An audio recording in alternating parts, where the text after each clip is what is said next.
What is up, you guys? Welcome back to my channel. My name is Gabby. I go by GabsFit15 right there. I'll just throw that up there. So on my Instagram, guys, I said I wanted to do my next YouTube over something that's a little personal, and I gave you guys 4 options, and I'm really not surprised that all of you guys voted relationships. So that's going to be our topic of choice, relationships. And I'm just going to go over a couple of questions you guys asked me.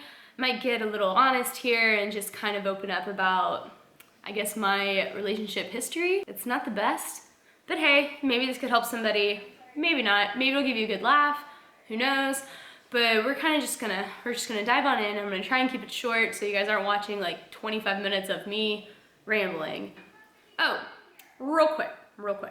Before I get started, make sure you go ahead and subscribe, just so you guys can catch more of these videos. A lot of you guys were asking me if I was in a relationship or if I was single. I am single. I've been single since like September, I guess. I wouldn't even consider before that a relationship. I've been single for a hot minute. The reason why, I can't really tell you. I don't know, man. I guess it's just life is busy and hectic, and I'll be honest, I don't want to waste my time with the wrong person, so I'm just gonna be single till the right person comes. I'm kind of just focusing on me, my growth, what every single person says. A lot of you guys asked me, which I'm so glad y'all did, like I really love that you've asked me this, but a lot of you guys were asking, how can you focus on having a relationship that is centered on Christ, just kind of like having a relationship that's centered on God, which I know in today's day and age it's really, really hard to do. I think what has helped me is that for me to be my best self and to be able to give my best, I have to have God first. And so if I'm in a relationship where God can't be first, then I can't be in it, because then it's kind of pointless, because I won't be my best self and I won't be able to love the person the way they deserved because I can't have God first. Does that make sense? And I think that when God is truly number one in your heart, He's gonna give you wisdom and discernment to live out a relationship that He thinks is worthy, that He will bless. You guys asked me, is it possible to date somebody who doesn't have the same spiritual beliefs? For me, I don't think I could. Not because I'm incapable of loving people. I can love anybody. If you don't love God, I'll still love you, because that's just what I'm called to do, and that's what I want to do. But if I'm gonna marry somebody, I would really want them to love God as much as I do, if not more, so they can understand why He has to be number one. I think when people don't really know God, then they expect to be number one in your life. But in all honesty, God's number one, period. Even when you're married, like, your relationship with God comes first. So it's like you and your relationship, your spouse, their relationship, and you guys can meet in the middle, but you have your separate growth paths, and you're connected by God at the top. It's possible. I mean, you never know. Maybe you find somebody that you really, really love and they don't love God yet, but God's gonna use you to bring them to God. You never know. I just think keep your heart open and just pray on things like that, because I know that can be really challenging. I've dated people who don't really believe in God as much as I do, and who didn't understand why I like going to church, and who didn't understand why I like reading my Bible. Obviously they didn't work out, but it just makes things a little harder if you guys aren't on the same page with something like that. So that's what I think about it. One of y'all asked me, how can you be single and like finding that balance of like embracing singleness, but still like keeping your heart open for a potential relationship? And I think that that's a really cool question, because I think that's really hard to do. I think some people harden their hearts and they're like, oh, I'm single, screw relationships, screw love, I don't want anything to do with it. And then like you just harden yourself to anybody because you're so focused on, I'm gonna be single and do my thing, and that's really tough. I don't personally agree with that. But finding a balance, to be single, like, that really is a time of growth and a time to learn about yourself more, to experience things without like worrying about bringing someone along or how somebody else feels. Like, I think singleness is a beautiful time. Granted, you have to make it a beautiful time. I know plenty of times where I've been single and I was like, wow, this really blows and I'm so sad and nobody loves me. But then I've had seasons of singleness like now, where I'm like, wow, like, I'm doing cool things, I'm around cool people, I'm growing, and it's awesome, and I love that it's just me and my growth, like, finding that balance is just knowing that your worth and your growth and your purpose does not depend on another person, but that doesn't mean that you don't deserve to be with somebody. That was a good one. I liked that question. Okay, so I'm gonna answer a couple more questions, and then I guess I can give y'all like a rundown of my history in relationships and how I've come to define relationships now, and like what I deem as a good, healthy relationship that I'm shooting for, or whatever you guys wanted to know. Like, I'm surprised you'll even want to know this stuff, but I'm gonna answer a couple more questions.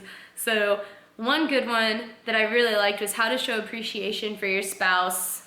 That's like not through like cooking or whatever. You know, there's like love languages, right? Like, I kind of believe in that stuff. I kind of don't, because I think to truly show appreciation for somebody, as long as you're respectful and encouraging and uplifting and truthful and honest and just like a decent human, I really think that's showing appreciation to them. The more you get to know people, the more you realize what certain things really bring like happiness to them. So like, if you're dating somebody who just really needs affirmation and needs some praise, right? And they like clean the house for you or something. Like, acknowledge that they cleaned the house. Even if they didn't do it the way you wanted it done, but they did it, acknowledging stuff like that is giving them appreciation. There should never be a day that goes by where they don't know that they're loved. I think that's a really big form of appreciation. Being vulnerable and honest and letting them into like those dark, broken parts of you, I think that's also a sign of appreciation to your spouse, because it's revealing to them that you're brave enough to let them in, and like you do find trust in them. And I think finding trust in people is really, really hard. And so if you do feel like you trust somebody, let them know. I think that's a beautiful sign of appreciation too. Okay, so we're gonna kind of go over, I guess, like my history with relationships, because y'all guys were pretty curious about it. So I've probably been in like 3 long-term serious relationships. All of them were like before college or like mid-bachelor's degree pursuit. So like 2012, 2000, or like 2009 to like 2014 or something is when I had all my serious relationships, and then I haven't really had one since. I guess in the past, when I wanted to date people, I had this whole fantasy of, I'm gonna marry like a high school sweetheart, and I'm gonna have kids when I'm 20, and I'm gonna have this really cool job and this cool house and just have an awesome family and like just thriving all around, and no, nothing's gonna get in the way. Like, how ridiculous does that sound? Props to those who do have that. That's awesome. Like, congratulations, I really am happy for you, but my life was not like that. Growing up, I had a lot of insecurities. Still have some, you know, like everybody does. Like, nobody's perfect. Nobody thinks that they're perfect. A lot of my relationships like didn't work out because I had a lot of trust issues. I had poor communication skills. I thought that if I was my best, they will give me their best. If I love them enough, they're gonna love me back. And I was really wrong in a lot of relationships that I pursued because of that. I liked to pick people who I didn't deserve to give my time, but I thought I could change them. I was that girl that was like, I can change them and make them great. That's who I thought I was. And to top it all off, I didn't really know God in all of those times that I was trying to date people. And I think that plays a big role into why none of them worked. I was and am, I'm a very big hopeless romantic. I believe in all of those like crazy love movies. I'm like, wow, like that's so possible. That's so cute. Like The Notebook. I mean, how many people, as soon as I said hopeless romantic, thought The Notebook? Like, all of y'all did. I know you did. Movies like that, I'm like, wow, like that's awesome. That's a love story, you know? And so I think I like based what I thought love was on movies like that. And you know, the world's not like that. Real life isn't like The Notebook. So it's really unfortunate. So I guess I went into college, had my single years. It could have been better. That's all I'm gonna say. It could have been a lot better. But I was more focused on like finding love instead of like knowing myself and loving myself. And I think that hindered a lot of potential relationships that I could have had. Even if it was like friendship relationships, like I think my insecurities really got in the way of that. I've been spending a lot of years like learning how to love who I am, to love like my quirkiness and my weirdness. If you can't find things to love about yourself, guys, you're never gonna find somebody who's gonna love you the way you deserve, you know, because if you don't love yourself and you don't see those great things, no matter who you date, they can be the best hype man ever. They can tell you like, wow, you're the most beautiful person I've ever seen. Like, you work so hard. you're driven and you love people, like they can hype you up, but if you don't see any of that in you, it's just in one ear out the other, and you're never gonna believe them. That's basically what my whole relationship life was I did date a handful of guys, or like went on dates with guys that were really sweet and really nice and like saw great things in me, but because I didn't see great things in me, I didn't appreciate what they said, and they just wouldn't work out. A lot of the times during a lot of breakups, I was very, oh, it's my fault. What did I do? Why? I could have done this, I could have said this, if I would have done this differently or acted differently or been prettier or whatever. Like, I was that person. So I not only was the one that thought if I loved hard enough they'd love me back, I was the one that if they didn't love me back, it was my fault. There were a handful of breakups that truly really shook me.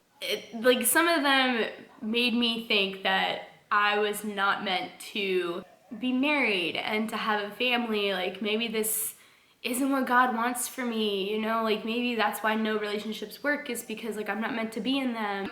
Things like that would go through my head all the time in breakups, right? I just thought, I am unworthy and unlovable and so imperfect and broken, like it's just never gonna happen. Those are pretty hard times, right? And pretty dark times. And I know I'm not alone, so I'm not having a pity party here. It kind of sucks, like thinking that little of yourself. And sometimes I sit back and I'm like, you really thought you were no better than like a rock. So before knowing God and changing my value in relationships and how I wanted one, and before I thought of what a perfect relationship was, I based it on like looks. The checklist, like I know any girl watching this has had a checklist phase. I had a checklist phase and I was just like, they got like 6 out of the 10, that's good enough, I'll date them. So I did that for a while. I had my checklist phase. I did, opposites attract phase. So I would go for like bad boys and, so dumb. Like I don't know what I was thinking, guys. That's a really quick way to kind of, 1, be humbled, 2, have your expectations knocked out of you, 3, to learn that the bigger your list is, the very, very low chance you have of finding somebody that meets every single person on that list when it's not the right values. All of that happened between high school and like my bachelor's, and then just lots of heartache and betrayal and distrust and brokenness and like a lot of sadness, guys. It was a terrible time. It was so sad. And then I got to almost being done with my bachelor's and I started diving into my relationship with God again. How he changed my heart was probably the most painful experience. God made me see things in myself that I did not like about myself, and he made me realize I was treating people like property, like I was rating them and like not treating them like children of God, like they deserve. But yet I wanted to be loved, but I couldn't love people. He also taught me how to see real value in who I was. Not only did I lower how great people are, like not only did I diminish their value, but I diminished my own. I didn't love who I was. I didn't really come to terms to loving who I was till like a couple years ago. So I think that had a huge part in why my relationship history is a little rocky and a little dark and kind of sad. Okay, so enough of the sad stuff. I'm nothing like the person that I used to be, and my values in relationships have changed tremendously. I got rid of my checklist. It's a joke. Hopefully you laughed.